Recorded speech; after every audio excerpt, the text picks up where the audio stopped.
Hello दोस्तों और स्वागत है आपका बिल्कुल ही नए वीडियो में। आज के इस वीडियो में हम करने वाले हैं IAS श्रुति राजलक्ष्मी की आंसर कॉपी का रिव्यू। ठीक है, और इन्होंने ये टेस्ट दिया है ओल्ड राजेंद्र नगर में विजन IAS पे आके। इसको हम देखेंगे आगे चल के किस तरीके से इन्होंने अपने आंसर्स को लिखा है और कैसे आप अपने आंसर्स को लिख सकते हैं।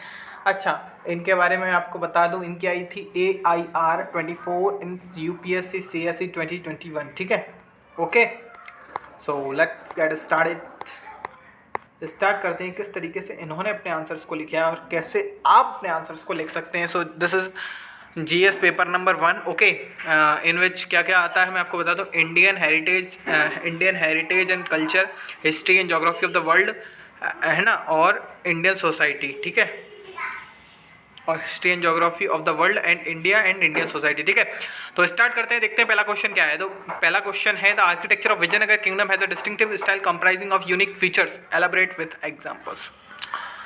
So this question talks about the architecture of Vijayanagara kingdom, है ना, ठीक है, has a distinctive role style comprising of unique feature। अच्छा, मैं हमेशा एक बात कहता हूँ यार, जब भी आप क्वेश्चन पढ़ो यार, पर्टिकुलरली UPSC के एग्जाम में जब भी आप क्वेश्चन पढ़ो ना यार, तो उसमें क्या क्या पूछा गया है या फिर क्वेश्चन किस चीज़ के बारे में बात कर रहा है, क्वेश्चन में किसी फेमस इंसान की कोट के बारे में बात करा जा रहा है, तो उसको आप अंडरलाइन कर लीजिए। अब अंडरलाइन करने का फायदा क्या, मैं आपको दिखाता हूँ।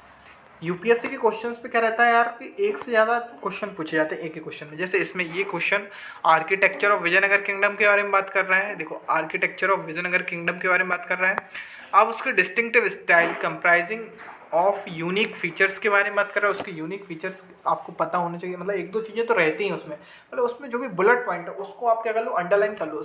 उससे क्या होगा, क्या जब आप एक बार आंसर लिख लेंगे उसके बाद जब आप दोबारा से क्वेश्चन को देखेंगे तो आपको ये पता चल जाएगा, अच्छा मैंने क्या सभी पॉइंट्स का आंसर दे दिया। ठीक है, क्योंकि अगर आपने कहीं ऐसा हो गया आपसे गलती से आपने अंडरलाइन नहीं किया तो काफ़ी ज़्यादा चांसेस है कि आपको क्वेश्चन आते हुए भी आप कोई एक आध दो पॉइंट्स भूल सकते हैं। ठीक है, सो इन्होंने नहीं किया, लेकिन आपको मैं एडवाइस करूंगा कि आप ऐसा करिए। ठीक है, so this question talks about Vijayanagara kingdom. So we have started with the introduction of Vijayanagar kingdom. ठीक है, so Vijayanagara kingdom shows the unique culmination of Indians and Islamic style of architecture. ठीक है, सो सबसे पहली बात हमने क्या लिखी, culmination of Indians and Islamic style. ये आप बहुत बेसिक बात है, आपको पता होगी। ठीक है, सो मतलब मैं इस कॉपी में आपको क्या बताने वाला हूँ कि किस तरीके से आपको प्रेजेंट करना है आंसर को। ठीक है, देखो कंटेंट मेरे ख्याल से सबके पास है, कंटेंट मेरे ख्याल से सबके पास है, लेकिन उसको लिखना कैसे है ये बहुत मेन चीज़ होती है। ठीक है, तो यूनिक फीचर्स देखते हैं इसके क्या क्या है।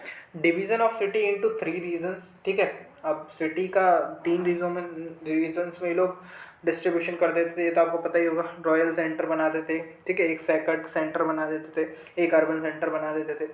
अब presence of temples with large mandapas, है ना, and deriving some elements from Islamic style Hazara Rama temple. ठीक है, सो यार इस तरीके से आपको आंसर लिखना है।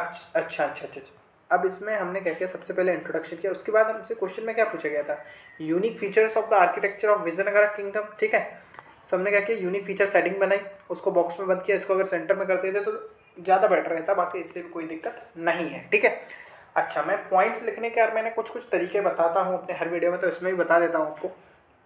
जब भी छोटे पॉइंट्स हो तो उसको क्या कीजिए, आप बीच में एक सर्कल बनाइए, उसमें लिख दीजिए आप यूनिक फीचर्स, हेडिंग डाल दीजिए, मतलब जो भी हो, और उसके आसपास फिर आप एरो बना के जो भी पॉइंट्स है उनको आप लिखते जाइए। ठीक है, तो इस तरीके से अगर आप करेंगे तो आपका रिप्रेजेंटेशन ज़्यादा बेटर बन पाएगा। अब जैसे इसमें बड़े बड़े पॉइंट्स हैं तो आप इनको पॉइंट वाइज लिखिए हेडिंग लिखने के बाद, जैसे इसमें लिखा है इन्होंने। ठीक है, the division of city into 3 regions, है ना, और presence of temples, royal centres built in unique usage, Lotus Mahal, है ना, विथ 9 टोमर्स फॉर डिस्कशंस। ठीक है यार, इसी तरीके से आप चैरियट शेप्ड शॉप्स, है ना, और देखते हैं आगे यार, यही है। इस तरीके से आपको अपने आंसर्स को लिखना है। लॉर्ड विलियम बेंटिंग तो आपको पता ही होगा यार, लास्ट शायद वाइसरॉय था, है ना,